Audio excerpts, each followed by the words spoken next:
welcome back to the World is Travel channel. As you might have guessed, I'm back to one of the most romantic cities in Europe. But this trip is a bit different. I would say it's more special one. So, ready to see it? Let's go!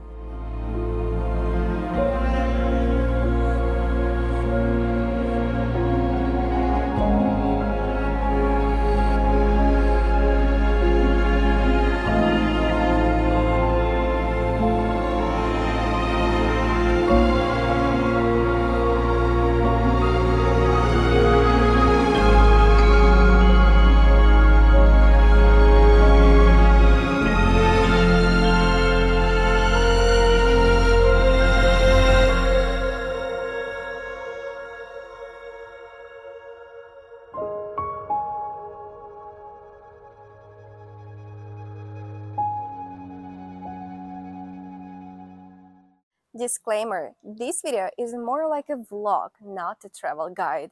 If you want to see what to do in Venice in 2 days, you can check my previous videos out. I filmed those in 2021, however, those are so detailed and so beautiful to watch.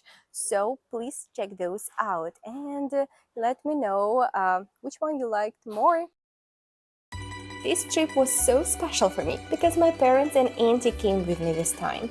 It's been my dream to show my parents the world, and Venice seems like a good start.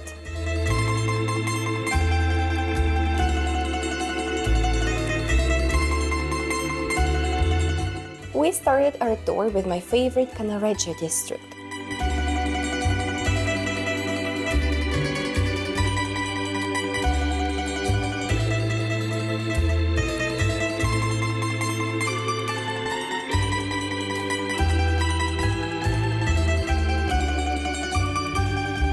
When my auntie saw the gondolas, she immediately demanded a gondola ride. And I'm actually so happy she did, because it was my first ever gondola ride. And I've been to Venice twice before, you know. The capacity is 4 people max, and the price is 90 euros, no matter how many people are going to ride, 1 or 4.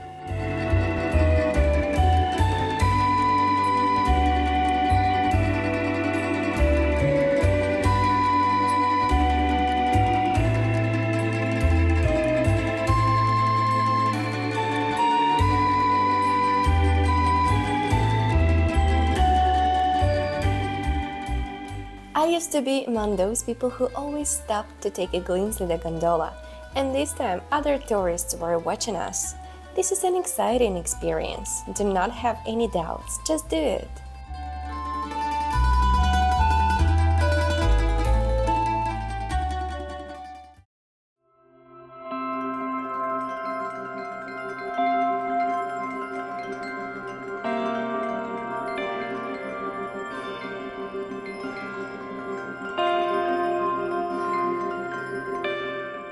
The next location on our list is the most famous square in Venice, Piazza San Marco, with its landmarks.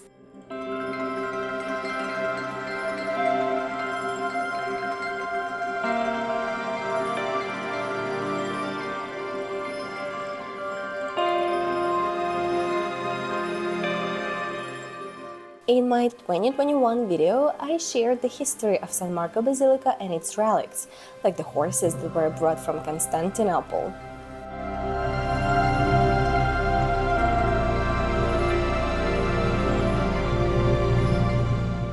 I also went inside the basilica at that time and was shocked to see those golden ornaments.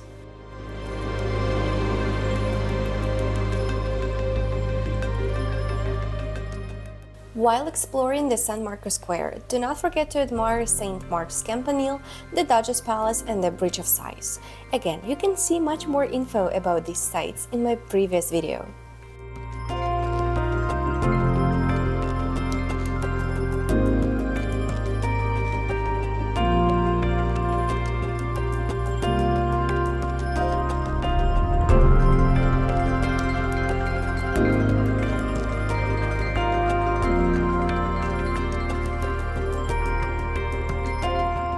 In 2021, I wanted to admire the place where my favorite composer performed, but it was under construction. And this time, I was lucky to go inside and see it.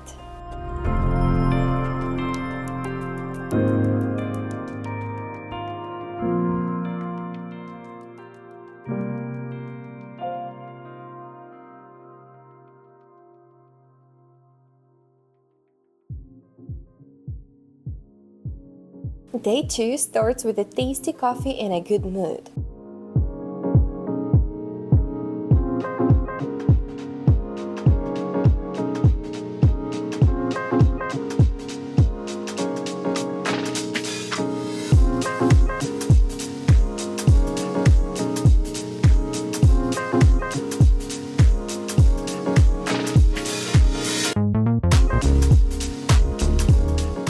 I thought it would be fun to show my family the Calle Varisco, the narrowest street in Venice.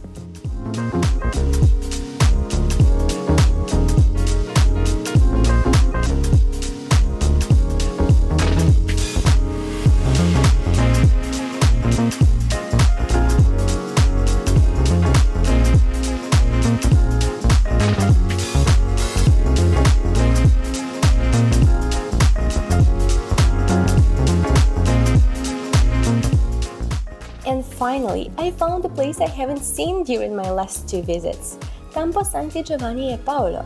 How could I miss it? San Giovanni e Paolo hosts 3 unique landmarks, the Scuola Grande di San Marco, the San Giovanni e Paolo Basilica, and the statue of Bartolomeo Colleoni.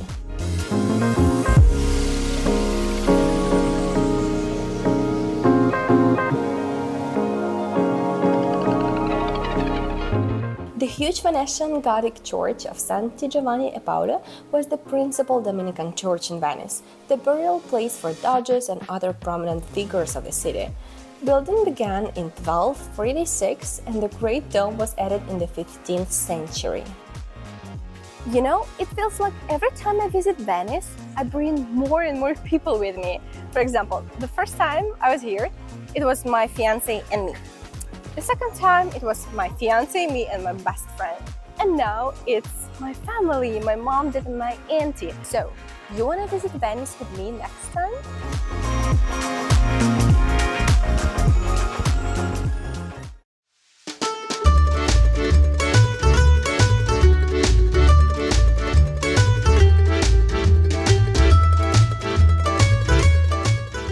It's a high time for lunch. Lasagna for my auntie and me, spaghetti bolognese for dad, and bruschettas for mom.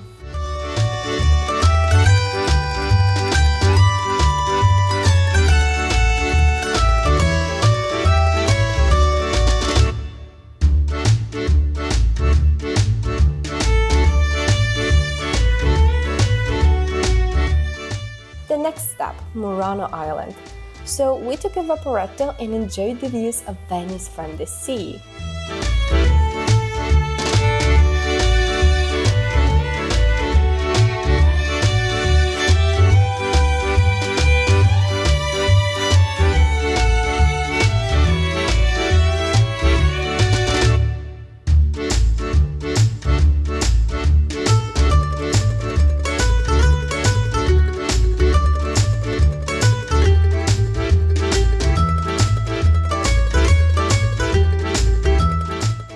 Murano Island used to be a fishing port and then turned into a salt producer and a trading center. Later, in the 13th century, it became an island of glassmakers. This art dates back to 1291 when Venetian authorities moved glassmakers to Murano to protect Venice from the fire hazards. This relocation turned Murano into the world center for glass craftsmanship, a legacy that lives on today.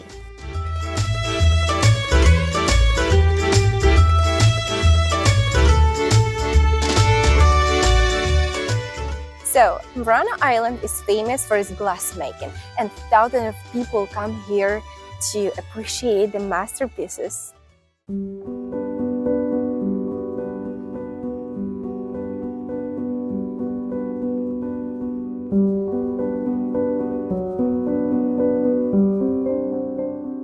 Murano's charm extends to its colorful canals, iconic landmarks, and delightful cafes offering fresh seafood.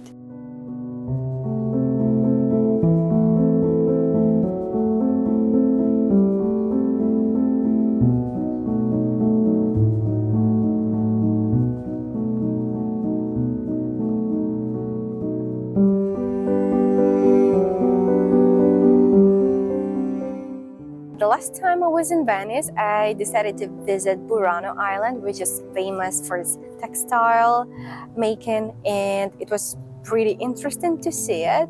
And since I had an opportunity to come here again, I thought that it would be impossible to skip this place. And right now, comparing these two tiny islands, I think I wouldn't be able to choose, but yeah, each of them has its own history, its own charm, and I would definitely recommend you to visit both places at once.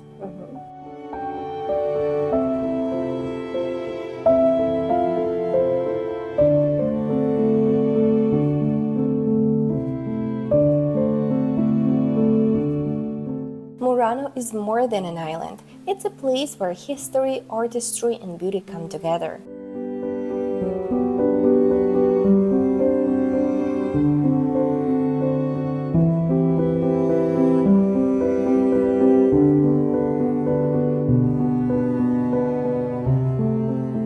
The Vaporetto stop is located next to the Church of Santa Maria Assunta, also known as Gesuiti, named by the religious order of Jesuits.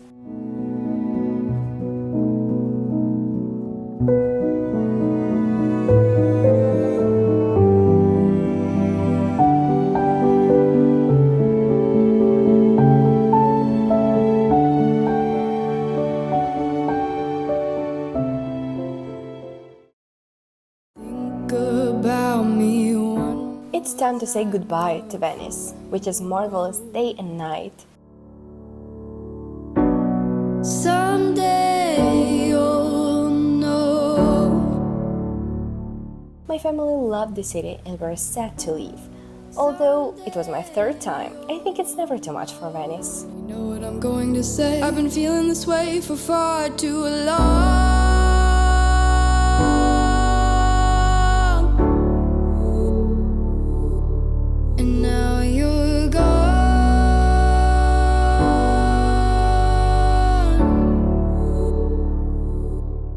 Thank you for watching this video.